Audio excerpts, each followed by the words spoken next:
Hey, Holmes. First time in the penitentiary, huh? Hey, don't drop the soap. It's magic soap, yo. What makes it magical? Bend over and find out. The full trailer for Shrek 5 has now landed online. There has been a lot of controversy and fan backlash. And heck, some of it is still going on with this new trailer and everything they revealed. But what I want to do here is break down to you what the new plot of the movie is, mention what the previous plot that they apparently changed, and honestly just getting excited and hoping this turns out good. I cannot suffer through a bad Shrek movie. I've waited too long. But it won't just be about my opinion. I want to hear from you guys. What did you think of the trailer for Shrek 5? Are you sold on this movie? Can you not get on board with the new designs? Do you actually think they changed the plot, or this was always going to happen? All right, so with the opening of the trailer, we start off with a hint of where our characters are going to end up going. We see here a retelling of Shrek and Donkey meeting up, but then them having to go to further away. This will be the new town and city our characters head off to in this movie. The Shrek films have always been adventure films where something happens and it'll cause them to travel long distances to another location. Probably the most famous and popular one was Far Away in the second movie, so the joke now is they're going to further and further away. Now, why would they be going there? I think it's the missing character in this trailer that I'm honestly shocked was not in it at all, and that's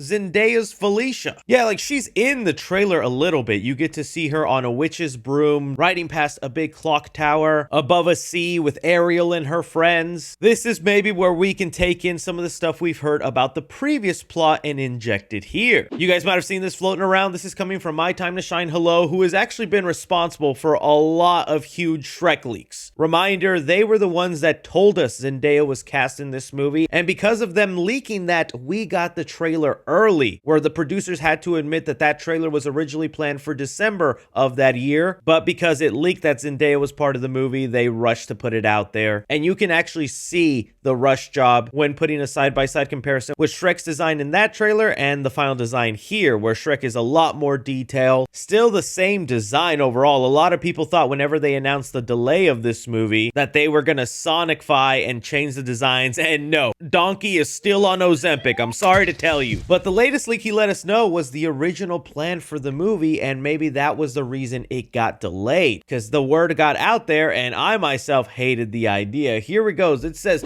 the original version of Shrek 5 begins right after the end of Shrek. Lord Farquaad, after being swallowed by the dragon, discovers a magical object inside her stomach just before being digested. When he touches it, he is transported to the real world, where he lives for years and eventually becomes the owner of a Universal-style theme park centered around Shrek. Meanwhile, in Far Away, Shrek's daughter Felicia is preparing to attend a magic college. She's practicing her spells and trying to impress her dad, who keeps brushing her off in an attempt to prove she'll be a great mage. She tries a new spell out, but it backfires, sending her, Shrek, and Donkey into the real world. Now stranded, they try to find a way back, but Felicia doesn't know how to reverse the spell. Along the way, they encounter Farquaad and learn about the magical object that brought him there, realizing it might be their only way home. Can I get a giant... Holy moly, if that was the real original plot, which based on this new trailer does not seem to be that now, we dodged a bullet. We dodged an ogre Shrek-sized bullet. The Matrix, y'all.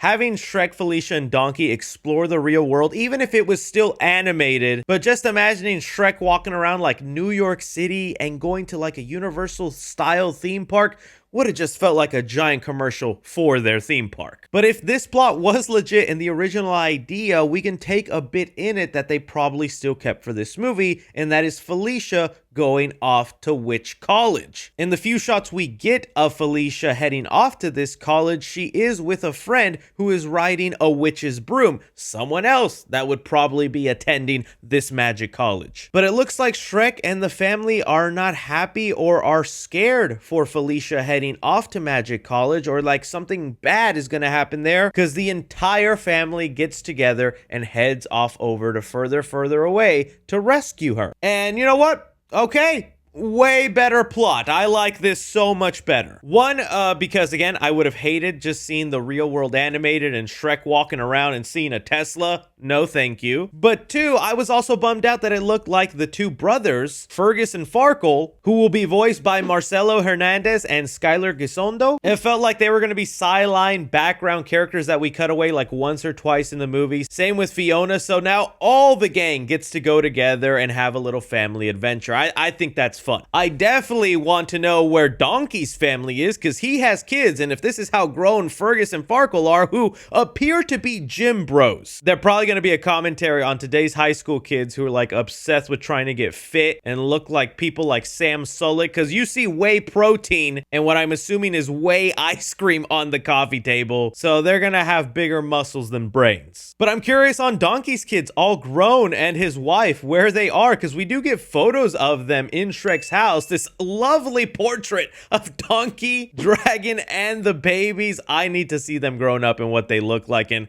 why aren't they jumping on their backs and flying over with Felicia? This plot also doesn't seem as cliche as what a lot of people thought, where it would be Shrek and Felicia the whole adventure, and we'd get the obvious overdone story of the father who doesn't want to let his little girl go. That had been predicted to death all over social media, so maybe they did switch it up, but I feel like that it's just a plot that they're gonna do. She's going off to college and the family's coming after her. I'm sure there's got to be a reason. It can't just be, oh, we don't want her to go to college. There must be something sinister at this college. And when they do get to further away, it looks like a pretty scary place where Olaf is basically a hooker on the street.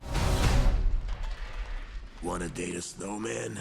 And that's another thing. I love that they're still making fun of Disney and these fairy tale characters, but there is people complaining. So let's get on to the complaints. There are people who thought the humor of this looks so dumb. Why is it so modern? How come Gingy's caked up? And those are some provocative Gingies next to him too. Look, if I'm being honest with you, this has always been the humor in Shrek. Immature, crude, with a touch of sexualization. Go back and watch the franchise if you don't believe me. I mean, Lord Farquaad gets a boner and looks at it in the movie. And I mean, with the modernization stuff with Gingy calling it caked up, which is what the kids call good booty now, I just taught the adult portion of my audience some new lingo. You're welcome. The Shrek series, they've always had modern jokes, whether it was Cops, American Idol, heck, all the restaurants in Far, Far Away. There's a Burger King, a Starbucks. This is part of the world, and this is so in line with the Shrek humor. If it didn't make you laugh, okay, then didn't make you laugh. But this is very much the vibe of what the universe is known for. But, you know, I'm not still 100%. I'm still not a huge fan of the design changes. They do look a little off to me, but I feel like it's something I can get used to, and if the story does make me laugh throughout the movie and I'm engaged with it, I'll let it go. To me, I'm just most happiest that we are seeing the family together. I just, again, was so shocked Zendaya didn't have a single word, a single line in this. I'm sure she will in the next trailer, but okay. I am so on board for Shrek 5 and the shenanigans they're about to get into. But you guys go ahead and let me know your thoughts on Shrek 5, what you like, don't like, anything, everything. Be sure to like, subscribe, follow me on Twitter at 3C Films or on TikTok at 3C Films. But as always, I'm Chris. Take care.